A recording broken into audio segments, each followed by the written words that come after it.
મોતિયા મોતિયા જીવી જાવું છે કે મારી એક સુડેલ હતી ત્યાં સુધી તો હું નતો બીતો સાહેબ. સત્ય ઘટનાની વાત છે. મંગલપુર જ્યાં મેલડી બેઠી છે કે મારી દરરોજ મને ભતવારી બનીને મારી બાઈનું રૂપ લઈને મને બપોરે ભાત દેવા આવતી હતી. મારી 8 દી એના હાથના રોટલા ખાધા. 9મા દીએ મને એટલું કીધું મોતિયા મને ઓળખેશ, મોતિયા મને ઓળખેશ એટલું કીધું. એટલે મારા મનની મારી પાસે એક વાત ઘટક દઈને ઉતરી ગઈ. મારી બાઈ કોઈ દી મારી સામે ઉધરા ન ખાય. અને આજ મને એમ કીધું કે મોતિયા મને ઓળખેશ તો આમાં કઈ છે.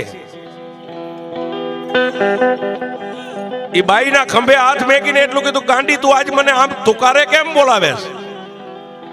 પણ ત્યાં તો સાહેબ વિકરાળ રૂપ લઈ ગજગજના દાંત અને એટલું કીધું કે મોતિયા 8 દી મારા હાથના તે રોટલા ખાધા છે ને, તને એમ હશે કે તારા ઘરવાળી હું સૌ. ના, હું એક સુડેલ છું.